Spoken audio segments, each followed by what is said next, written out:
everyone, welcome to this explainer. If you're an A Level student knee-deep in revision, specifically looking at Theme 2A, the provision of social welfare in Britain, you've come to exactly the right place. Today, we're going to track a massive historical shift. We're talking the leap from those brutal Victorian poor laws all the way to the creation of the post-war welfare consensus. And ultimately, why the whole thing kind of fell apart by 1979. We've packed in all the essential info you need for your exams, so let's just dive right in. Here's our quick roadmap.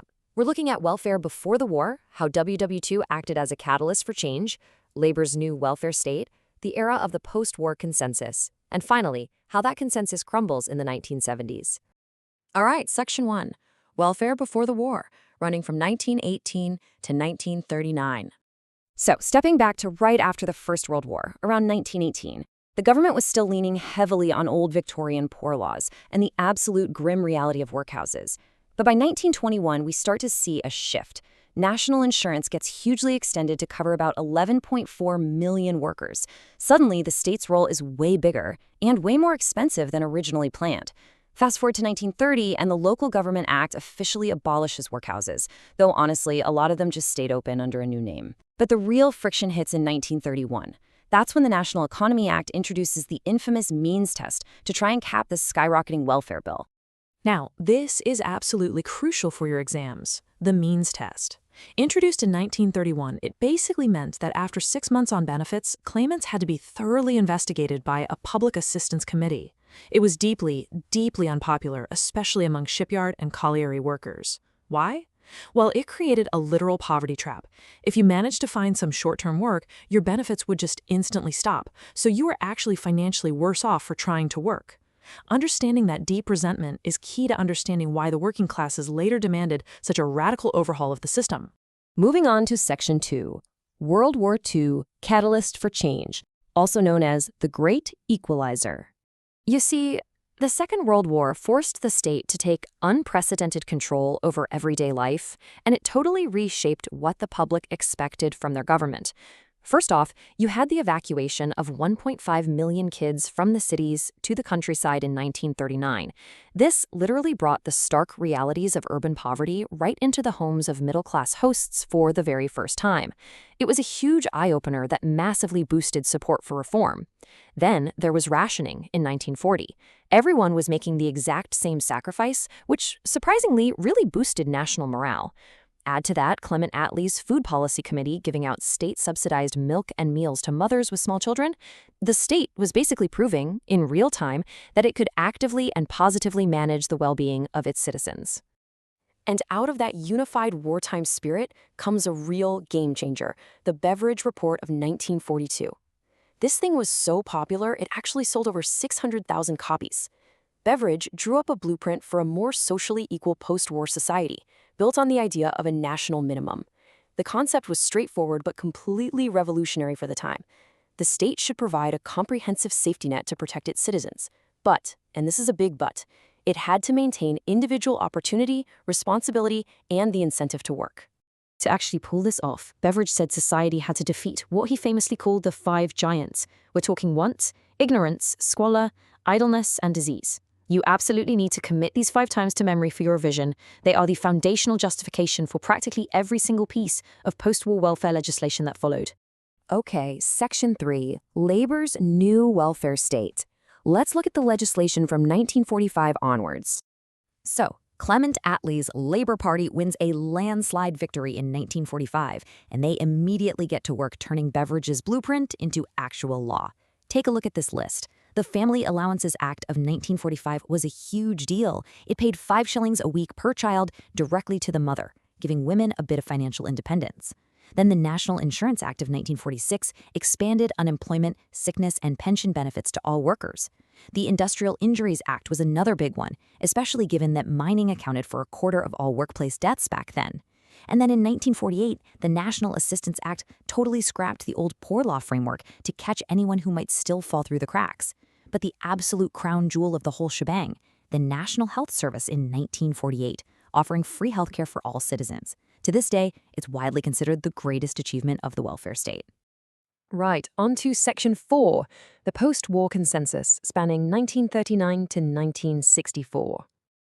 Now, what's really wild about this new system is that it didn't stay just a labor project for long.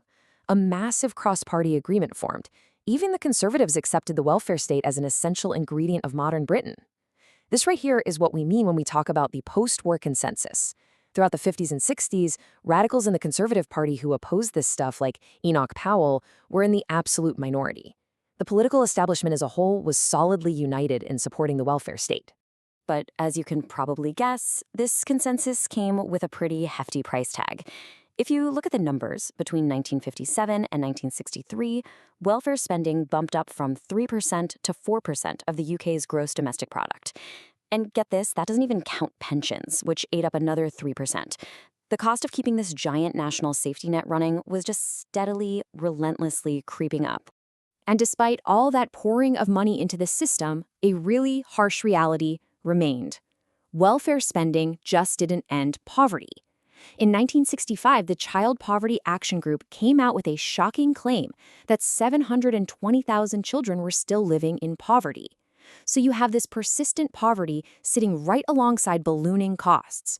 Naturally, this started planting seeds of doubt, and by 1970s, some conservatives were really starting to rethink their commitment to such high levels of state spending. Which brings us to our final section, Section 5. The 1970s, consensus crumbles, driven by economic shock and right-wing critique. This decade ushered in some brutal economic shocks that basically shattered that cozy cross-party agreement. The cracks really started to show when Labour's Harold Wilson took power in 1964. His chancellor, James Callaghan, opened the books and uncovered a hidden budget deficit of £280 million. That was a stark, scary number. It proved the British economy was seriously struggling to balance its books, which put immediate, heavy pressure on the government to start cutting the exact welfare benefits they'd been championing. And that economic squeeze birthed a really fierce ideological divide that you absolutely have to grasp for your exams. On one side, you have the traditional collectivist view, the welfare consensus, arguing that the safety net was totally essential to modern Britain to prevent extreme poverty. But on the other side, a sharp right-wing critique emerged, led by Conservative MP Keith Joseph. He argued that welfare wasn't solving poverty at all, it was actually perpetuating it by creating a cycle of dependency. He claimed it killed the motivation to work, that private business was way more efficient than the state, and that welfare spending was essentially the main driver behind Britain's economic decline. So let's break down the exact economic mechanics of that critique step by step. First, they argued that increased welfare spending forces the government to borrow more. Second, to cover all that borrowing, the government increases the money supply, which directly fuels inflation. And third, as inflation shoots up, real wages fall, which just makes the whole economic cycle even worse. So right-wingers weren't just saying this was bad policy. They were arguing that mathematically it was destroying the economy. Then, in 1976, theory met a very harsh reality. Inflation was so bad that benefit payments just couldn't keep pace.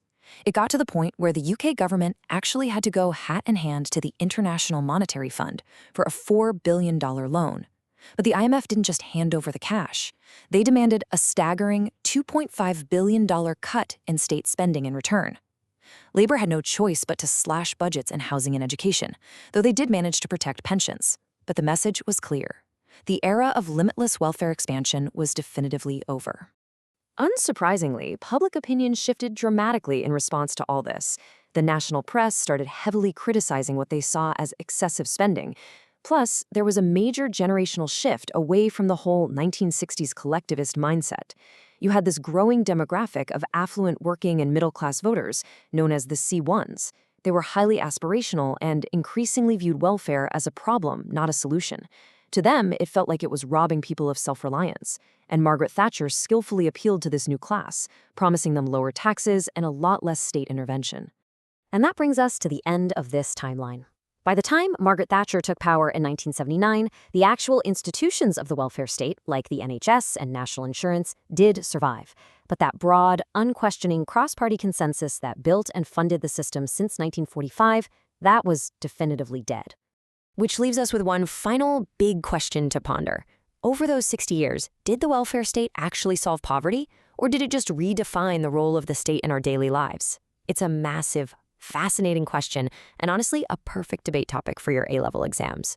It's a debate that still shapes our politics today. Thanks so much for joining me on this explainer. Keep Keep up the amazing work with your revision and stay curious.